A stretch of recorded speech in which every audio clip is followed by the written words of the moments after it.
Right on schedule. You're a very good bunch of people, and nice people too, but I mean, very timely. That's good. I hope you all enjoyed your lunch. I hope you all enjoyed the presentation from Fortinet. I personally found it very interesting. I had looked at the slides before, so I was doing some other stuff, but I found it very interesting. I'm very interested in the 5G and things like that. I think it has a big impact. Now, in this session, we're changing tune here, and in this session, I'm going to give just a short overview to begin with of what we're doing at ARC from the point of view of research on cybersecurity, recent research. Unfortunately, I'm going to try to do my best because of the time squeeze. I mentioned a very tight schedule today. You'll see, I'm kind of stepping on my own presentation here. I'll get to it. Anyhow, but following me, I'll be a very short one from me, so you don't have to listen to me too much. Then we're going to have Neil Arnold, who's from CISA. He's the regional advisor, cybersecurity advisor for CISA. He'll come up and give a presentation about what CISA is doing. And what kind of problems they're seeing and things like that. Again, if you look on the slide, I'll put that up there as an indicator. Turn off your phones, turn so they don't ring. I don't mean turn them off. And then again, if you could take the survey in the forum app, if you go to the session, click on it, you'll see a little thing where you can rate it. And I'll be like, I happen to have a Lexus, and if you go to a Lexus dealer, you always have to give them a 5 rating. They can't work without a 5 rating. So they'll call you, they'll do everything they can to get you, which is good in the end. But so I'm not going to do that. But hopefully you'll still give us good ratings. So let me just start. I just want to make a comments about what we see at ARC. It's kind of, I'm going to tell you an analyst perspective of the situation today in the world. And then Neil will be talking about, the government's perspective, or country's perspective. This slide's pretty much the same slide as I had last year, if you were here last year. It's very similar. But industrial cybersecurity has never been more challenging, I think, and it continues to get more challenging. Now everybody has to deal with ransomware. I think there are more politically motivated attacks today. And this is all raising the risks that you might see an attack. And we monitor those types of things too. We don't report on every kind of an incident and everything. There's lots of other sources for that. But you can see it's hitting all kinds of industries in all kinds of regions. And the companies, it can be big companies, small companies, it doesn't matter. Now, when I say that, a lot of times we've talked about this as OT cybersecurity. But today I find that's such a funny word. When we started it, actually, we used ICS cybersecurity for industrial control systems. Now it then became OT. But now OT, when you talk to companies in the cybersecurity world, I do, OT just means industrial companies. So they might be trying to sell you something that's for the IT, but you also say it's for OT, but they mean for the company.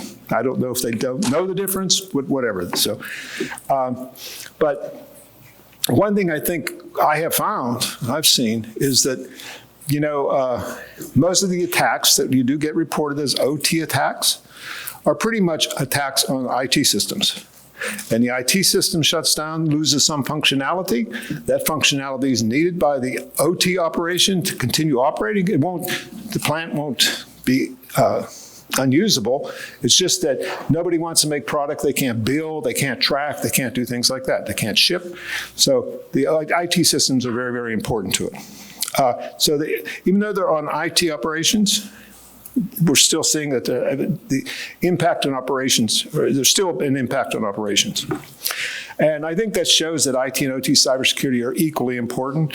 And actually our practice at ARC, we've really expanded. We started out just focusing on plant control systems, and now we've grown to where we cover cloud, we cover anything related to industrial operations.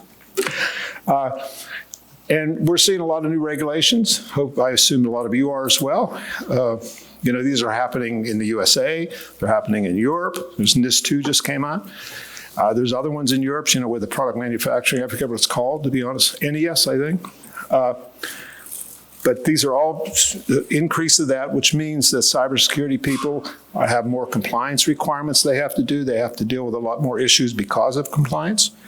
And there's also significant fines being generated for non-compliance. So that makes it more and more important. And Managers, I've also seen some things, particularly with the SEC in the US, where you can become liable for a cyber attack if it's reported. If you could have taken care of done so. I think it happened in SolarWinds in particular, the SolarWinds attack, which again was IT, but you see that type of liability issue. So now cybersecurity people have to worry about that because you have to deal with those regulations, you have to monitor, make sure you're dealing with them, policies and things like that. And then the last thing that's happening, and it's been happening for years, is digitalization. We keep adding more devices to our plants.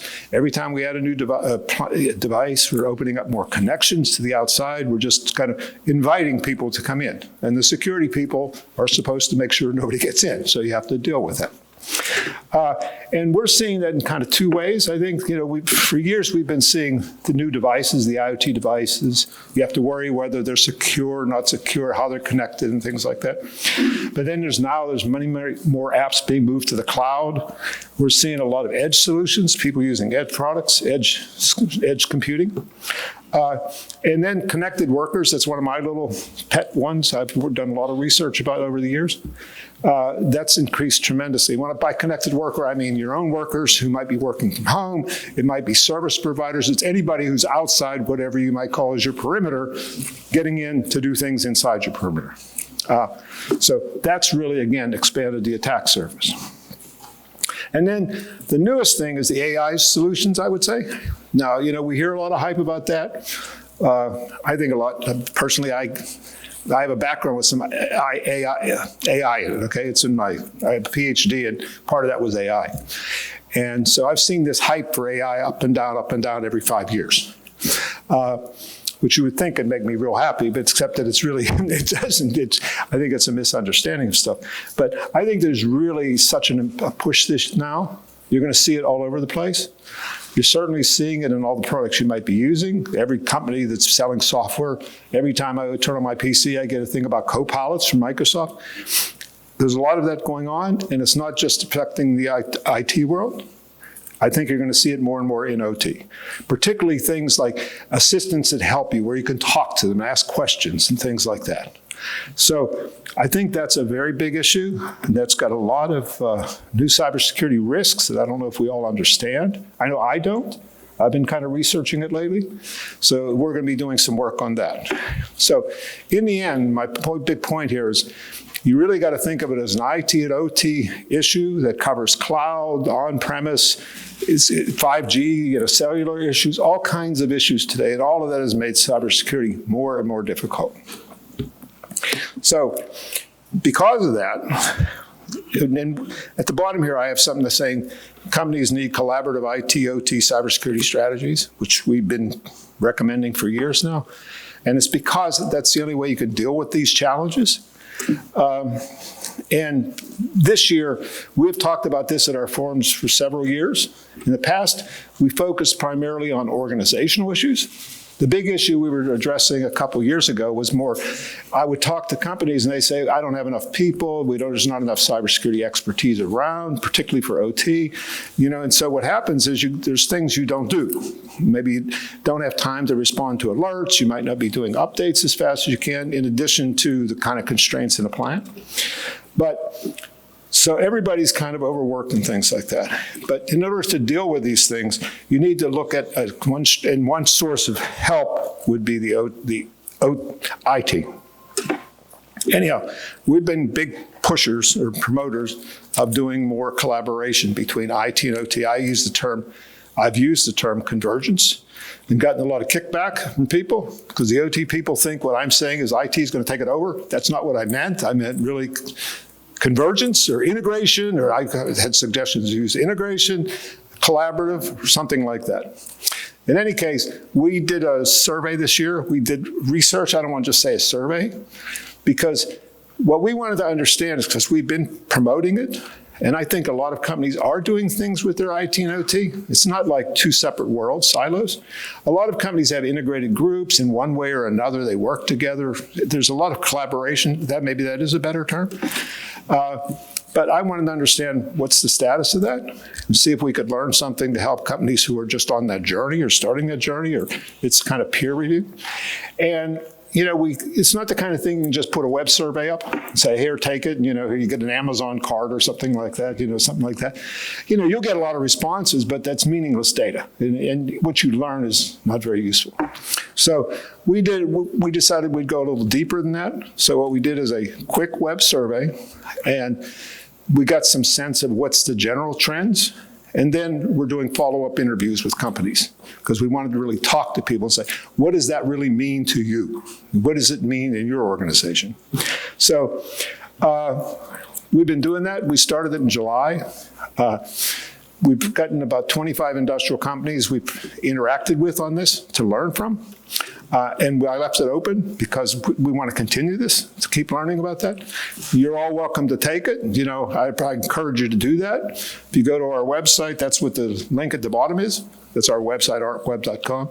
But in there you can find best practices. This is the actual link, it's best-practice-surveys. If you go there, you'll see one for collaborative IT/OT, and if you take that, we'd appreciate it.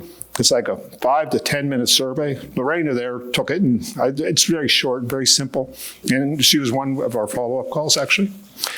So we'd appreciate you doing that. Now, I was going to do a bunch of presentations of what we have as preliminary results. Now, I understand, by the way, 25 companies is not a statistical sample by any means, but I don't think that's the issue here. The issue is what are other companies doing, and you get a sense of it. And I think we've seen some trends. So I put together some charts about that, which I was going to do in this session, but again, with this tight time schedule, and I'm talking faster than usual, by the way. Hopefully you can follow me here. I put that off for the sessions. We have 2 sessions I'm moderating, one right after this at 2 o'clock. And then there's another session tomorrow. Tomorrow's 2 o'clock. This session, it'll be 2 o'clock, between 2 and 3:30. So anyhow, and I'll be showing you some results from that in those sessions. But just because here's just some general things, I just want to make this point in this one. If you look at this chart, I was just saying, what's the status of your efforts? And notice I use the term to converge IT and OT. Which of the following best describes the state of your IT/OT cybersecurity convergence strategy or programs? And if you look at it, the key thing I took from that, it's about 70% of the companies that we deal with that responded to the survey. And I think this is very consistent with our general, we interact a lot with end users. What we hear, about 70% of them are already working on converging in one way or another with IT and OT, their groups. And 30%, I was surprised because 30% said they're already converged, which I didn't know if that was what that meant. So we're learning that. So I think it is something people need to pay attention to, something people should be trying to do. But then the other thing is why I ask people, what are the factors that are driving your efforts to do converge IT and OT? And as I said, people was my first concern. This is why we started this research, was around this lack of support in OT. In IT, you got this bunch of people over here, cybersecurity experts. You just have to kind of control what they do in your plant. But the first concern wasn't that. The first concern was increased concern about new risks. So it kind of goes with what I was saying before, that ransomware is getting worse and things like that.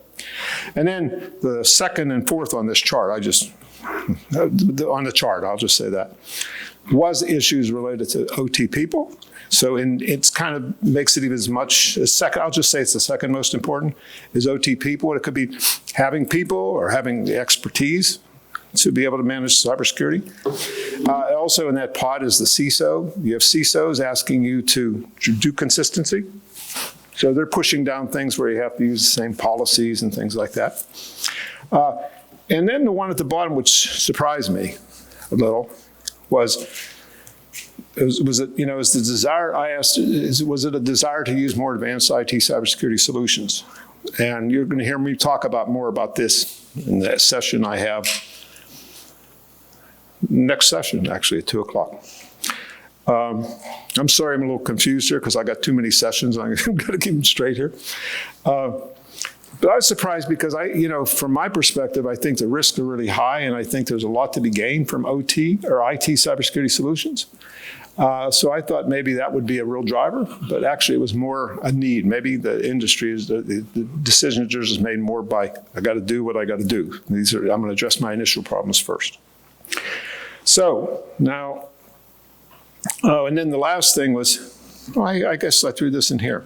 Let me just see something for a second. Aha, we have the wrong presentation. That's what's happened here. I had these slides in here, and then I cut them out. So I'm going to skip through slides because I'm saving them for you. But not this slide. I finally got to this, maybe somebody, whatever. We're back on track. Anyhow, the other thing I mentioned was AI. And I mentioned how AI is really becoming important. Now, here was a survey that was done by our company, but other people that cover different issues at ARC. And you know, the question was, which of the following will have the most impact in your plant or company over the next 5 years? And there's a bunch of different technologies. And if you look, AI is at the top of the list there. Now, AI can include machine learning and things like that. It's also, I think, a lot with the ChatGPT type stuff. I'll use that term for natural language processing. But there's certainly a lot of plans to do a lot of adoption of that.